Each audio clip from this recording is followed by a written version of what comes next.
Hello divine souls.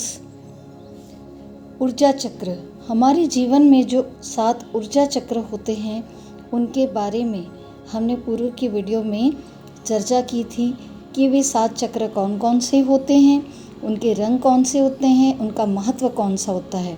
आज हम सबसे पहले चक्र मूलाधार चक्र, जिसे कि रूट चक्र भी कहा जाता है, उसके बारे में हम विस्तृत जानकारी प्राप्त करेंगे। हमारे शरीर में जो 7 ऊर्जा चक्र होते हैं उनमें से प्रमुख चक्र होता है मूलाधार चक्र, या जिसे कि हम रूट चक्र भी कहते हैं। जैसे किसी पेड़ को जब हम देखते हैं तो वो जैसे जैसे बड़ा होता चला जाता है, उसकी जड़ें अंदर से और चौड़ी और मजबूत और स्ट्रांग होते चले जाती है। वैसे ही हमारा जो शरीर है उसमें जो 7 ऊर्जा चक्र प्रमुख रूप से कार्य करते हैं, उसका भी संबंध उस जड़ से होता है, उस मूल आधार से होता है, जो बाकी के चक्र को भी क्रियान्वयन करते हैं, उन्हें ऊर्जा प्रदान करते हैं। जैसा कि पहले की वीडियो में मैंने आपको बताया था, मूलाधार चक्र जो होता है वो पृथ्वी के तत्व से जुड़ा होता है। जिस तरीके से पेड़ की जड़ें पृथ्वी से, धरती माँ से, प्रकृति से मजबूती से के साथ जुड़ी होती हैं, वैसे ही हमारा जो चक्र है मूलाधार चक्र, वो मजबूत रूप से हमारे शरीर में जुड़ा होता है। मूलाधार चक्र हमारे शरीर में रीढ़ की हड्डी के सबसे निचले हिस्से में स्थित होता है। और जैसे पेड़ की जड़ें गहरी और अंदर मजबूत पृथ्वी से जुड़ी होती है, वैसे ही हमारे शरीर में जो ऊर्जा रूपी चक्र है उनकी जड़ मूलाधार चक्र से ही प्रारंभ होती है।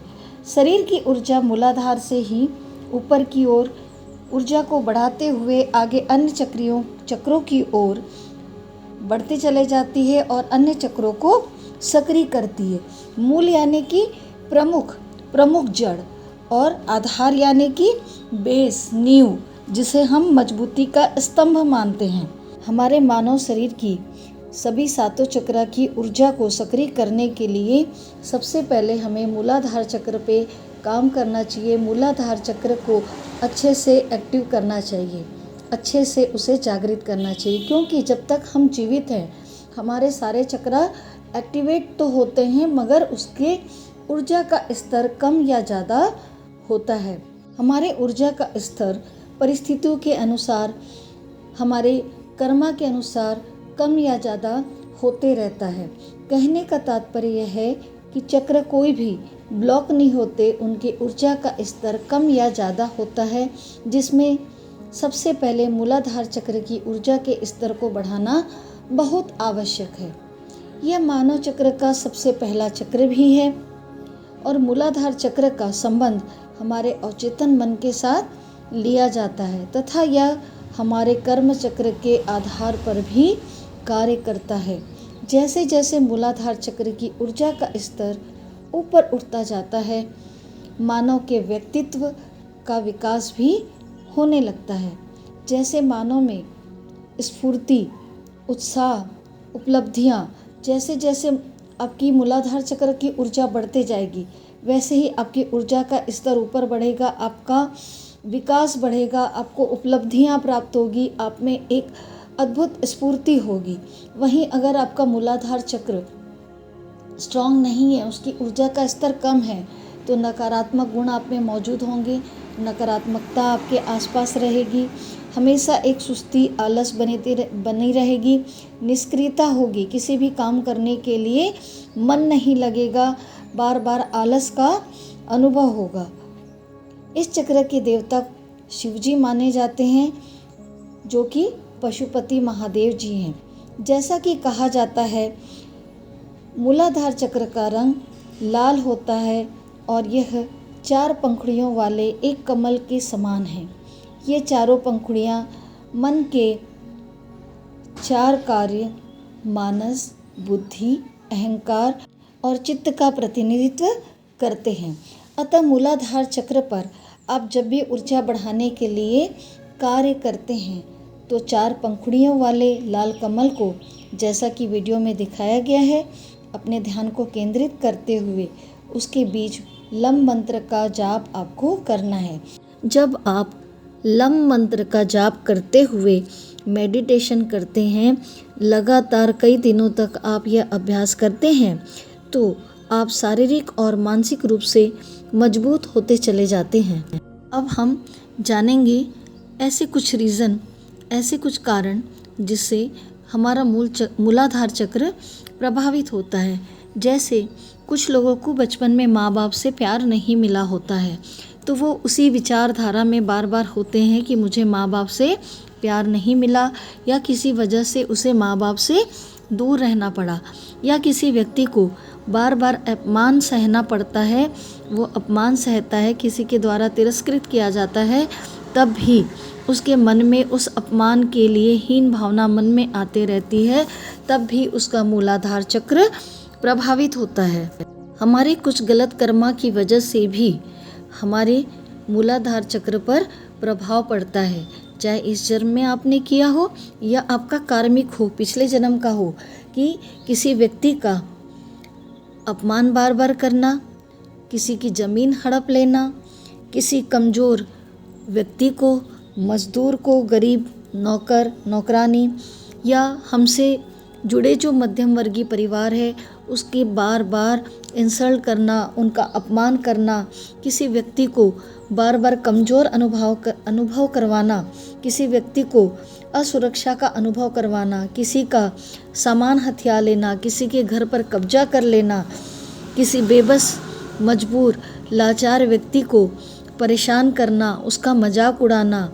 इस तरह से कई चीज़ें जब हम करते हैं तो हम एक कर्मा क्रिएट करते हैं। इससे हमारे जो मूलाधार चक्र है उसके ऊर्जा का स्तर बहुत ज़्यादा प्रभावित होता है। और ऐसे लोग भी जिनका जीने से भरोसा उठ जाता है, आत्महत्या जैसे मन में विचार आते हैं, हमेशा एक आलस की भावना बने रहती है, जल्दी से वे दूसरों पे भरोसा नहीं कर पाते हैं, मन में एक घबराहट होती है, किसी तरह की मानसिक शांति नहीं होती है, ऐसे का भी मूलाधार चक्र प्रभावित होता है। अब हम कैसे जानेंगे कि हमने पहले क्या कार्मिक कार्य ऐसे किए हैं जिससे मूलाधार चक्र हमारा प्रभावित है। जब मूलाधार चक्र आपका प्रभावित होगा, यानी कि उसकी ऊर्जा का स्तर कम होगा, तो या तो शरीर में खून की कमी होगी, घुटने से संबंधित कोई परेशानी होगी, पीठ के निचले हिस्से में हमेशा दर्द होगा। इस तरह से शरीर के निचले कई हिस्सों में परेशानियां बने रहती हैं। और जैसे ही आपका मूलाधार चक्र एक्टिवेट होगा, यानी कि सक्रिय होगा, उसकी ऊर्जा का स्तर बढ़ेगा, तो क्या होगा, आपके मन में सुरक्षा की भावना बढ़ेगी, आप में साहस जैसे गुणों का विकास होगा। हमेशा आप एक अपने शरीर में स्फूर्ति, उत्साह, आनंद महसूस करेंगे, दूसरों पर आप विश्वास कर सकेंगे, अपने कार्य को करने के लिए हमेशा आपके अंदर एक हिम्मत जगेगी, आप हमेशा हर चीज़ करने के लिए खुद से प्रेरित रहेंगे और हर तरह से आप अपने कार्य को बेहतरीन तरीके से कर सकेंगे। मूलाधार चक्र को एक्टिवेट करने के लिए उसके बीज मंत्र का जाप, मेडिटेशन के अलावा हम क्या कर सकते हैं, हमें हो सके तो घास पर नंगे पाँव चलना चाहिए, कुछ देर धरती पर बैठना चाहिए, मदर अर्थ से कनेक्ट होना चाहिए, पेड़ पौधे लगाना चाहिए, कुछ देर नेचर के साथ जुड़ना चाहिए। जब हम पेड़ पौधे वृक्ष लगाते हैं तो हम एक तरह से पृथ्वी तत्व से कनेक्ट होते हैं। अगर आपका मूलाधार चक्र बहुत ही कम ऊर्जा में है तो आप ऐसे पौधे लगाइए जिनकी जड़ें बहुत ज़्यादा फैलती है, जैसे नीम का पेड़, पीपल का पेड़, बरगद का पेड़। अब इतना सब कुछ तो हम घर में लगा नहीं सकते हैं, तो ऐसे पौधे को आप कहीं डोनेट करिए या कहीं ऐसे जगह लगाइए जहाँ उसकी जड़ें फैले। ज़्यादा ही शरीर में, घुटने में, पीठ में, पैरों में कोई तकलीफ़ है तो आप क्या करिए, उन्हें दान करिए। जैसे पेड़ पौधों को हम दान करते हैं और वो पेड़ कोई लगाएगा, तो जैसे जैसे उसकी जड़ें मजबूत होंगी आपका मूलाधार चक्र भी स्ट्रांग होने लगेगा। इसके अलावा जितना हो सके आप बीमार लोगों की सेवा करिए, लोगों को कुछ करने के लिए प्रोत्साहित कीजिए, कुछ जो निर्बल हैं, जो किसी कार्य को नहीं कर सक रहे हैं, उनके खाने पीने में मदद करिए, खाना पीना देकर उनकी सहायता कीजिए। कुछ जो बेरोजगार हैं, जैसे महिलाएं हैं, तो उनको कुछ कार्य करने प्रेरित करिए, उन्हें कुछ सिखाइए, उनको ऐसा कोई उपकरण उपलब्ध कराइए जिससे वो अपने आय का स्रोत जनरेट कर सके, उनके आय का स्रोत बन सके। खाने पीने की वस्तुओं का दान करिए, लोगों की सहायता करिए अच्छी तरह से। जब हम इस तरह के कार्य करते हैं, खासकर जो मज़दूर लोग होते हैं, उनमें खाना पीना वस्त्र, क्योंकि वो धरती से रिलेटेड काम करते हैं, हमारा घर बनाते हैं, घर की नींव को वही बनाते हैं, तभी हमारी बिल्डिंग घर खड़ा होता है। तो उनकी हमेशा सहायता करिए। मदर अर्थ से हमें वही कनेक्ट कर पाते हैं। आज हमारे लिए रहने के लिए जो भी घर है, उसके आधार स्तंभ के लिए वो कितनी कड़ी धूप में मेहनत करते हैं। रेती, ईटा, सीमेंट सारा कुछ उठा के ले जाना, कड़ी धूप, बरसात, हर मौसम में वो कार्य करके हमारे सुखों के लिए एक बेहतरीन घर का इंतज़ाम करते हैं। तो हो सके तो खासकर शनिवार या मंगलवार के दिन, जहाँ पर मज़दूर कार्य कर रहे होते हैं, वहाँ जाके आप खाना बांटिए, उन्हें कुछ ऐसी चीज़ें उपलब्ध कराइए जिससे उन्हें आत्मसंतुष्टि मिले। उनकी आत्मसंतुष्टि से आपको भी आत्मसंतुष्टि मिलेगी और आपका मूलाधार चक्र स्ट्रांग होगा। मूलाधार से के चक्र से रिलेटेड आप कुछ अफर्मेशन बोल सकते हैं, जैसे मैं स्वयं को सुरक्षित महसूस करती हूँ, ईश्वर हर समय मेरी मदद करते हैं, मैं बहुत स्ट्रांग हूँ, मैं बहुत मजबूत हूँ। और प्रकृति के करीब रहिए, प्रकृति से बातें करिए, पेड़ पौधों से बात करिए। सुबह उठकर थोड़ी देर नेचर से ज़रूर कनेक्ट होइए, जहाँ बहुत सारे पक्षी चहचहाते हों, या अगर आप नदियों के आसपास रहते हो तो नदियों के आसपास जाइए, थोड़ी देर पंच तत्वों से कनेक्ट होइए, थोड़ी देर धूप में बैठिए, थोड़ी देर ठंडी हवाएं महसूस कीजिए। अभी गर्मी के दिन आ गए हैं, तो सुबह सुबह ठंडी हवाएं जब होती है, तब उस समय वायु से कनेक्ट होइए, थोड़ी देर हल्की धूप लीजिए। तो जब हम अलग अलग पंच तत्वों से कनेक्ट होते हैं, मदर अर्थ से कनेक्ट होते हैं, इस प्रकृति से जुड़ते हैं, पशु पक्षी, गायों की, जानवरों की, सबकी सेवा करते हैं, तो हमारे हर चक्र के ऊर्जा का स्तर बढ़ता है। क्योंकि जब हम जीव जंतुओं की सेवा करते हैं, प्रकृति की सेवा करते हैं, तो हमारे जो कर्म बंधन होते हैं, पहले जो भी कार्मिक कार्य हमने जाने अनजाने किए होते हैं, वो कटते हैं। और पशु पक्षी, जानवरों की जब हमें दुआएं मिलती है, किसी को गर्मी में हमने पानी दिया, खाना दिया, तो जब उनकी आत्मा तृप्त होके हमें दुआएं देती है, तो हमारे सारे कर्म बंधन, हमारे पाप कटते जाते हैं। हमें तो नहीं पता है ना कि हमने कब कौन सी गलतियां की है। इस जन्म में अगर हम अच्छे हैं तो ज़रूरी नहीं है कि पूर्व जन्म में हमने कोई गलतियां नहीं की होंगी।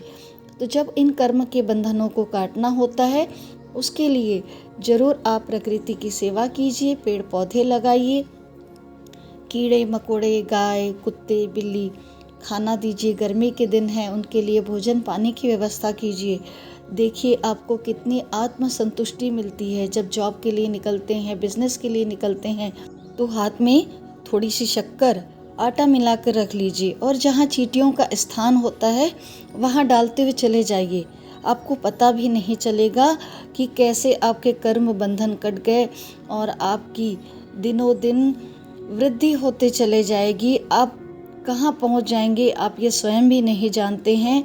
और साथ ही हर पल में हर चीज़ का शुक्राना करना सीखिए, ग्रैटिट्यूड करिए। सुबह उठकर ग्रैटिट्यूड करते हुए रात तक हर पल में जो कुछ भी आपने ईश्वर से पाया है, अपने ब्लेसिंग्स को काउंट कीजिए और शुक्रिया अदा कीजिए। आपकी ज़िंदगी पूरी तरह से बदल जाएगी। आप सभी का मेरे वीडियो पर बने रहने के लिए बहुत बहुत दिल से धन्यवाद। अंत तक आपने पूरा वीडियो सुना। ईश्वर आपको सुख समृद्धि, मानसिक शांति प्रदान करें। आपके उज्जवल भविष्य की कामना करती हूँ। अपना आशीर्वाद और साथ यूं ही मेरे साथ बनाए रखें। मिलते हैं बहुत जल्द नए वीडियो में नई जानकारी के साथ। जो लोग पहली बार मेरे चैनल पर आए हैं, सब्सक्राइब कर लीजिए ताकि आगे की जानकारी आपको मिले। और जिन्होंने ये वीडियो पहली बार देखा है, इससे संबंधित और भी वीडियोस में मैंने जानकारी दी है, वो वीडियो आप ज़रूर देख लीजिए। और जो पहले से मेरे साथ जुड़े हैं, उनका तहे दिल से शुक्रिया, धन्यवाद, थैंक यू।